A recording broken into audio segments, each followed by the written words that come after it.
Chester, Chester, Bovine, Chester, Chester, Bovine, Chester, Chester, Bovine, Chester, Chester, Bovine, Chester, Chester. Chester was very excited when he came home from school, said Mrs. Bovine to her mother. All week long he has talked about everything he wants to do at Grandma's house. Here I am, Grandma, exclaimed Chester as he ran down the stairs. I'm ready to go now. I got my toothbrush and my bear and my play clothes and hey, where's Grandpa? Grandma's eyes got really big. She was surprised by Chester's enthusiasm. Well, she said, he's at home fixing dinner for us. How's about them apples? Wow, blurted Chester. Grandpa really is an 80s kind of guy. Yes, he is, chuckled Grandma. And I'm sure you'll want to show your support by cleaning your plate for him. Oh, I'm sure he will, said Mrs. Bovine. Grandma reached for her purse and stood beside her chair. Then she turned to Chester and said, Well, Chester, let's not keep Grandpa waiting. Okay, answered Chester. Bye, Mom. Goodbye, Chester. Be good and mind your grandmother. I'll think about it, teased Chester. Bye, Mom, he said again. I'll have him home in time for lunch tomorrow, said Grandma to Mrs. Bovine. Chester ran as fast as he could toward the car. He was buckled into his seat before Grandma even opened her door. My, you are a quick one, little Chester, she said. Chester grinned to himself. Grandma started the car and off they went.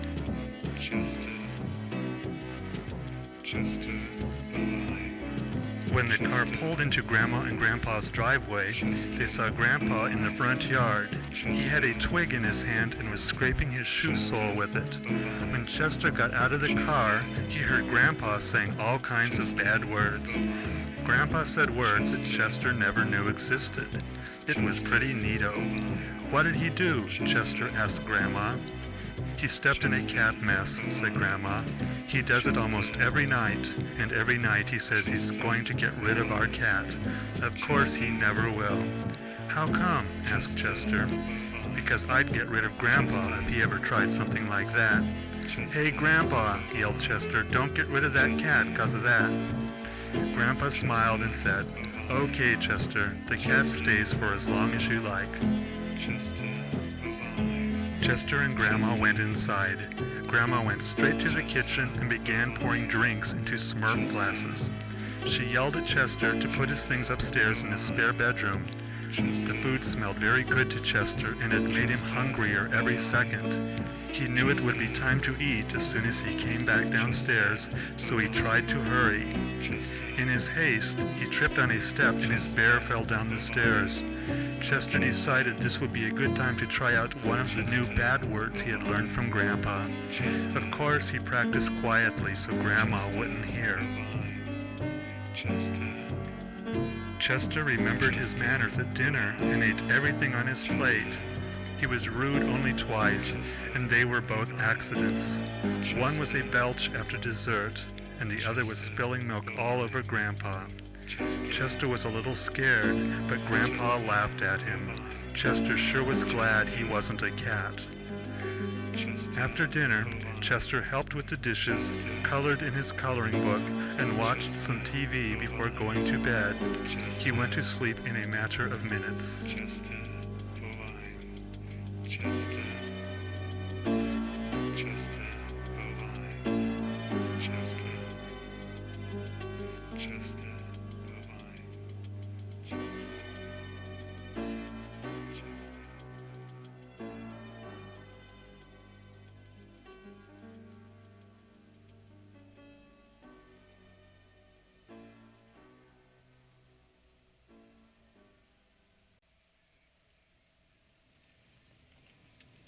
Chester awoke later that night to the sound of rain on the window by his bed. As he pulled up the covers to fall back asleep, he thought he heard something sounding like a voice in the rain. Just a bovine, come look, get out of that bed. Just a bovine, I know you heard what I said. Just a bovine, come fly away with me. Just a bovine, but leave your body be. Just a bovine, just listen to my voice. Just a bovine, you won't regret the choice. Just a bovine, relax and just let go. Just a bovine, release your inner glow. Just a bovine.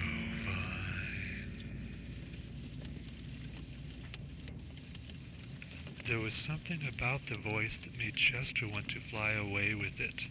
He thought about the voice and what it had said, and began to drift back to sleep with it on his mind. All of a sudden, he was in the air above the bed looking down at his body as it fell asleep. But Chester felt more awake than he could ever remember. He started zooming around the room, and without watching, went through the wall to the next room. It was his grandmother's sewing room, which Chester had always felt comfortable in.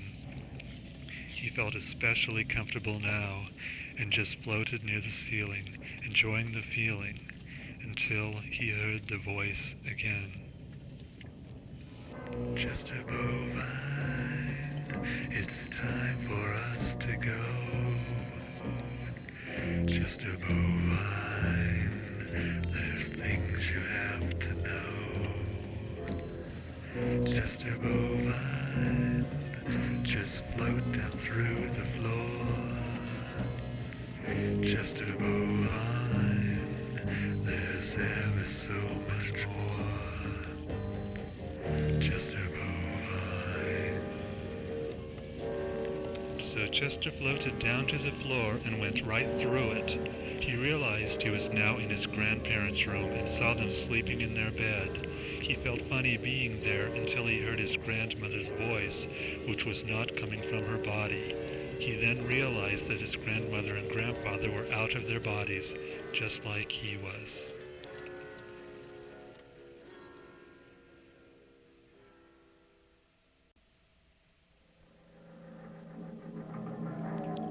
The three of them were about to discuss what was going on when suddenly there was a flash at the window.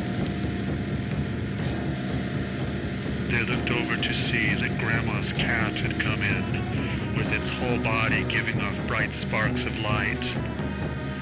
It shot through the air to a spot in front of them and glared at Grandpa. It made a scowl and then began. You're gonna get what's coming to you if you don't stay away from me.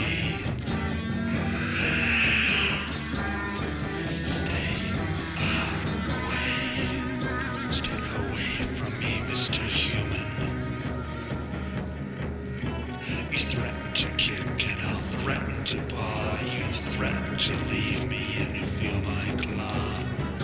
You're gonna feel my sparks if you don't do what I want to do. Mr. Human, leave me alone, but don't leave me.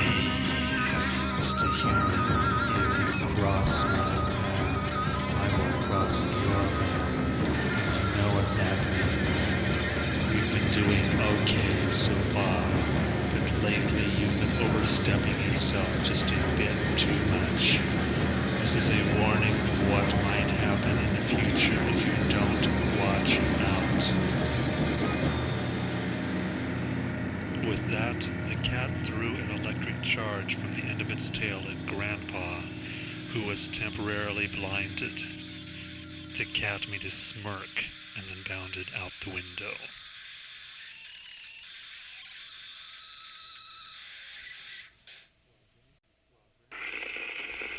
While Grandpa slowly regained his sight, Grandma explained to Chester that they left their bodies every night. because it was the only way they could travel to the place they really lived. "But don't you live here in your house?" asked Chester. "Of course we do," responded Grandma, "but while in our bodies, we're restricted by its limitations and the way we're supposed to act around other people. It's like we're stuck in grooves on an old record, where it's easiest to just live by habit, or else everything gets disrupted. But when we leave our bodies, we can go to our real world and be more like what we really want to be deep down inside, and that's where we're taking you tonight."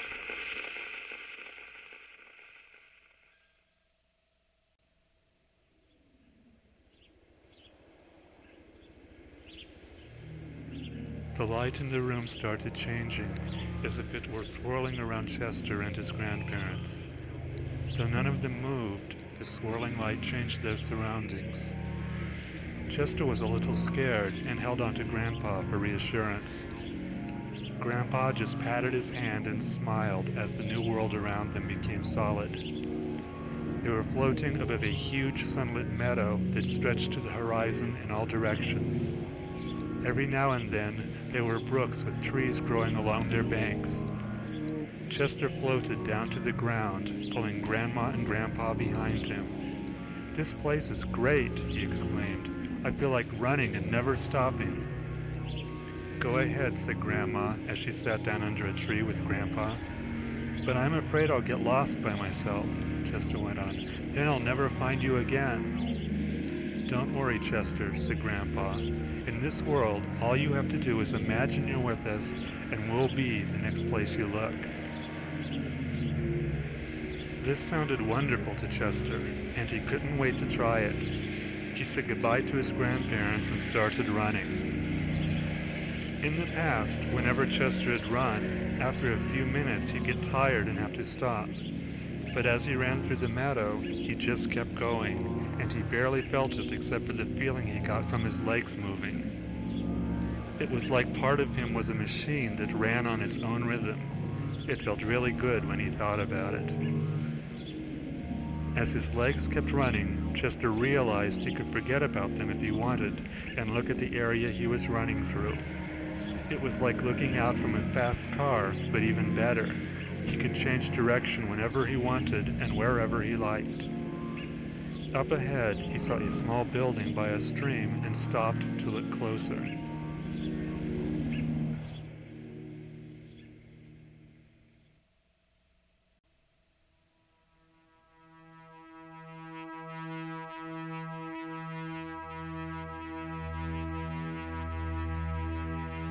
There was a doorway in the building which was open. Chester walked up to it and peered inside. It was dark in there, and Chester could barely make out a figure sitting on the floor a few feet away. It seemed to be sleeping in that position, but Chester couldn't be sure because it was so dark.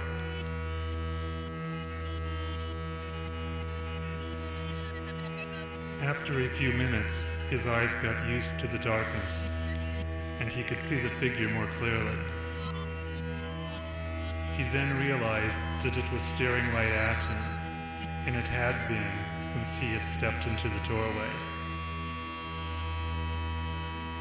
It seemed to be an old man, but at the same time, Chester kept being reminded of Grandpa's cat. The sound of laughter came from the figure, who then said, "Turn your sight this way, and I am that.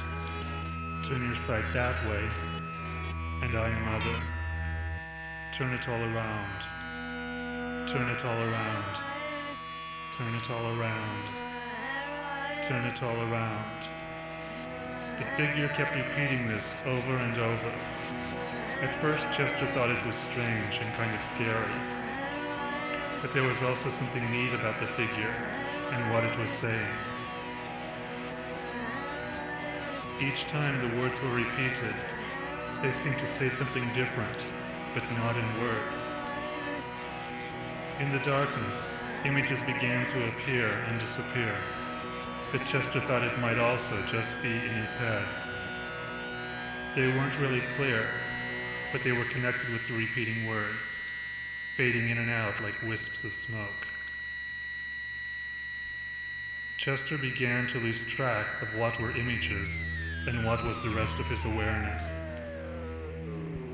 Then he was somehow one of the images, floating on the repeated words.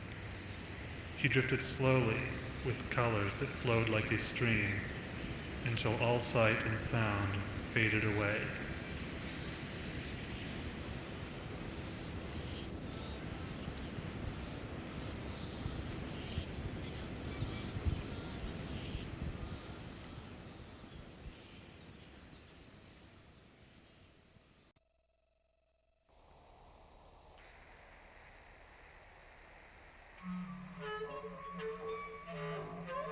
Chester's deep relaxation was abruptly shattered by loud sounds and flashing lights. But he wasn't really seeing them and hearing them in the way he usually did. It was totally different. Then he realized that he didn't have his normal eyes and ears, or for that matter, a normal body. When he had left his body, back at Grandma's house, he had still seemed the same, with the same arms, legs, body, and head. Only he'd been able to go through physical objects. Now he was more like a pulsating light, emitting different colors and strange sounds. He realized that he looked like the other lights around him and made similar sounds. He put his attention on one of them and immediately started floating in that direction. The flashing light somehow seemed to acknowledge Chester's presence, and he realized that he understood the sounds it was making, though it wasn't in words as he knew them. It was a kind of welcome and a suggestion that Chester follow the other light. They began floating together in what seemed like an upward direction. Their movement was slow, like specks of dust in sunlight, but it felt like it was the way the movement should be in their present forms. Other lights were moving in the same general direction, though it wasn't obvious at first. Suddenly, they felt a force control their movement, and they were swept into an incredibly huge and bright light.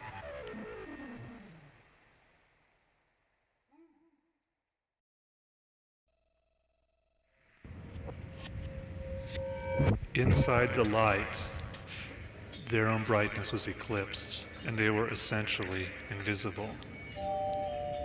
But Chester could still feel the presence of his companion light as they swirled around. There were pretty sounds, along with a kind of barking, part of an atmosphere of gentle energy that reminded Chester of when he played with his toys, especially his miniature circus set, where he would imagine shows where anything was possible. His thoughts of his toy circus seemed to radiate into the gentle energy and transform it. The transformed energy flowed back towards Chester as if for further directions, which filled him with a desire to imagine a circus show in greater detail. Then Chester realized that his imagined circus was as real as anything he had ever experienced, and he and his companion were sitting on bleachers with a group of clowns before them. Chester glanced at his companion and realized it was Grandma's cat who winked at him. Together they looked towards the clowns who began to sing.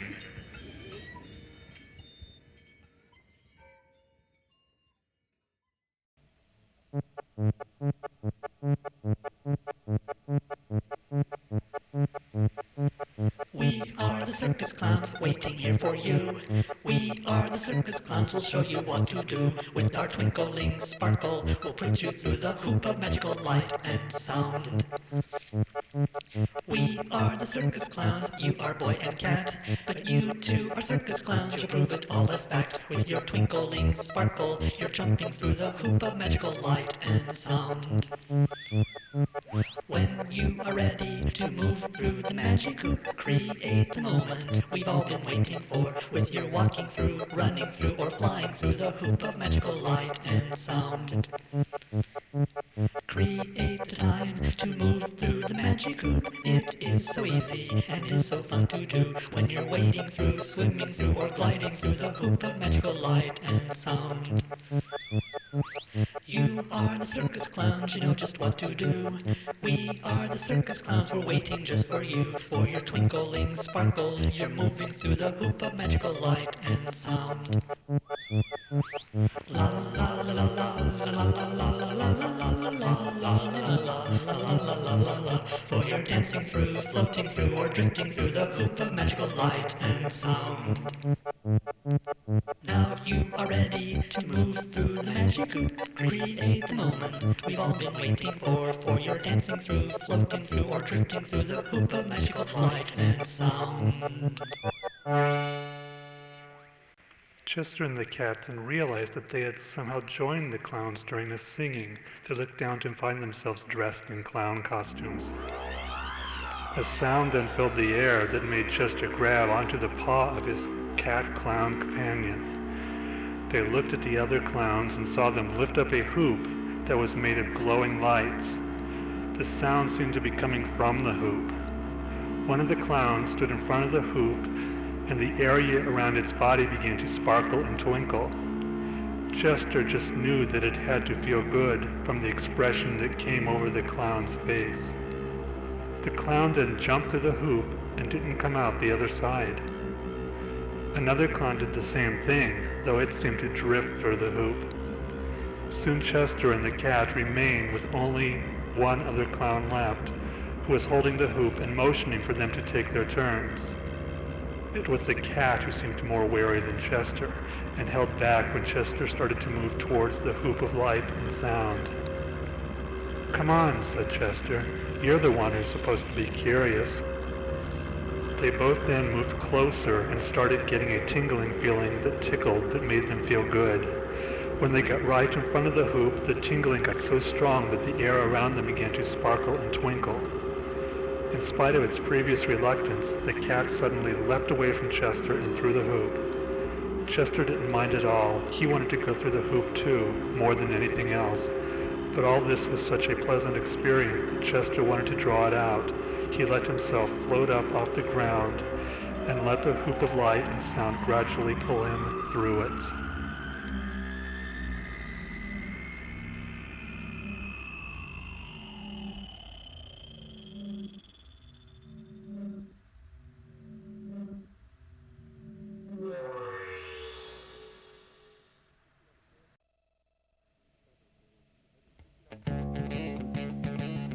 Chester and the cat discovered they were at the edge of a group of dancers. All kinds of creatures were dancing, including the clowns, but the vast majority of the dancers were leprechauns, like the ones Chester had heard about on St. Patrick's Day. The leprechauns were mainly in the center and were having a great time leaping in the air and twirling around. They all landed at the same time and began singing. "Won't you come and dance with us? Won't you come and sing? Won't you share your joy with us and let your laughter ring? Come on now, kitty. Come on now, boy. Come on and join us and fill us with joy." Chester and the cat looked at each other and then leapt into the circle before they could change their minds. The leprechauns went on. "We knew that you would join us. We knew that you would come. Now that you have joined us, let's have some fun." Suddenly they took hold of Chester and the cat and began throwing them up in the air. Chester was scared until he realized that they always caught him coming down, and so gently he looked forward to being caught and thrown up in the air again. And being in the air was really fun. He started laughing and everyone began laughing with him. Then the leprechauns began throwing everyone into the air and catching them. Chester laughed even harder because it all looked so funny. Finally, everyone was put on the ground and the leprechauns went on. "We hope you like our dancing. We hope you liked our song. We hope you liked our throwing you in the air so long. But now it's time to leave us. It's time for you to go into the land of floating where gentle breezes blow."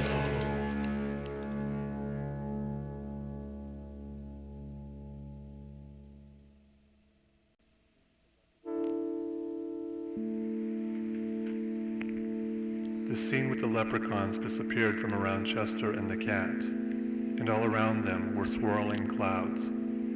Though they had been standing on the ground before, they realized that there was nothing beneath them but more swirling clouds. Gentle breezes blew the clouds away, and they discovered they were floating high in the air above a strange kind of landscape. There were people on the ground doing all sorts of things. It seemed the area around each person somehow adapted to that person. Chester looked at a man fixing a car. As he kept looking at him, he felt that he had become the man while at the same time still floating in the air. The part of him that had become the man somehow knew everything about fixing cars, and he knew just what had to be done next. Then Chester shifted his attention to a little girl who was playing in a sandbox. He suddenly knew everything the little girl had done, and that she was waiting for her friend Stephanie to come over to play. He enjoyed being the little girl and stayed for a while. He then realized that someone else seemed to be with him too, and got the sense that this was who normally watched over the little girl, helping her as she grew. Chester felt that he shouldn't stay with the little girl or any of the people too long, that he might get too caught up in their lives. So he went from one person to another, enjoying what each person knew, and then going on to the next. Though he immediately forgot the previous person as he went to another one, he sensed that somewhere deep inside of him, it was somehow being remembered. Then the gentle breezes began blowing the clouds back, covering the landscape below, and Chester remembered the cat had been with him all along. He wondered if the cat had become different people too, but it just smiled and gave no indication. Then, out of nowhere, some music began playing, and the cat began to sing.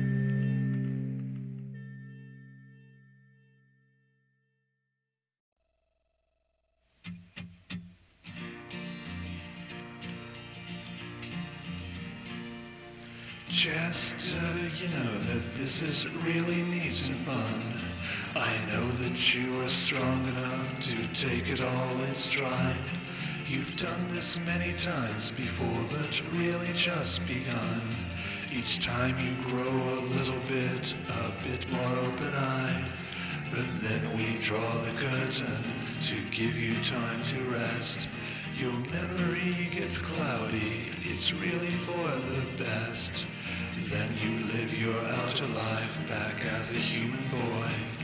You learn to live the outer rules and learn to fill it all with inner joy. Chester, we all go through this many times and more. Your grandmother is quite a pro, she never does let on. Your grandpa and I really are the very best of friends. Next time he will be the cat and I'll have to make amends. Don't get too caught in what you see, it can slip away quite naturally, but then it all comes back again, you see it from the other end. But when we get distracted, our awareness gets retracted, we lose the things we've always known until we learn to find them on our own.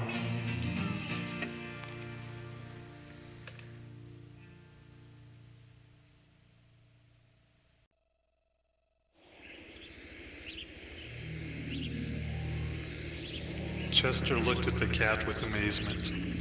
He realized that what the cat had sung about was true. He did remember going through similar experiences before, or at least this all did seem very familiar. His recent adventures seemed so real that it seemed impossible that he could forget them. But he knew that he had felt this way before, too. Chester wanted to tell his grandparents about everything he'd seen and done, and told this to the cat, who didn't say anything, but started walking down a path that had already been there, but Chester hadn't noticed. Chester followed the cat down the path around a huge rock. On the other side sat his grandmother and grandfather. It was where they'd been when he'd left them. "What is that cat doing here?" growled Grandpa. Chester was about to defend the cat when he noticed a joking twinkle in his grandfather's eyes. It had always been there when Grandfather had complained about the cat, but Chester hadn't realized it before. He then told his grandparents all about the things he'd done and seen, and it occurred to Chester that he had told them similar things many times before in this very spot. "Grandma, why don't you remind me that I do this all the time?" he asked. Grandmother smiled and said, "We all forget it most of the time. We've got to learn to remember on our own. Each time we remember a little more, sometimes in dreams, sometimes in intuition, sometimes when for no reason everything seems profound. Our reality back on Earth is set up to make us forget. We gain our inner strength by gradually learning to remember in spite of this. Now it's time to go back. You'll be waking up soon."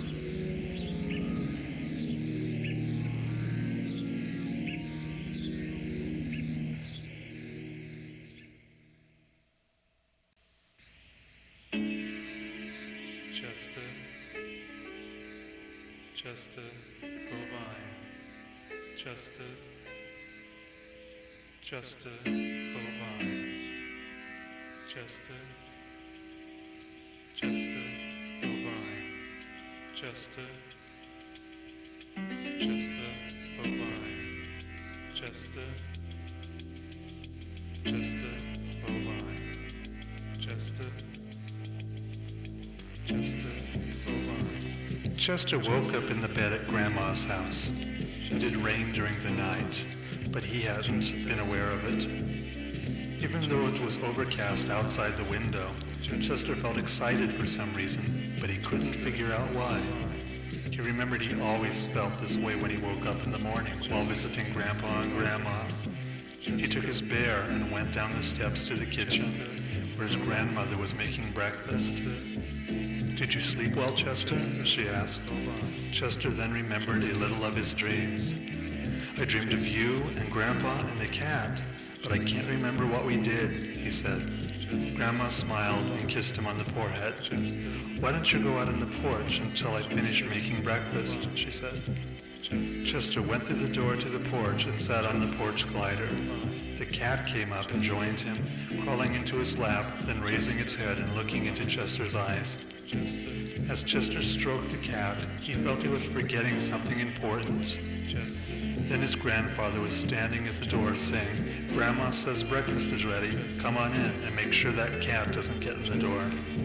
Chester noticed a joking twinkle in his grandfather's eye as he said this. After eating breakfast, Chester went into the living room to watch cartoons on TV.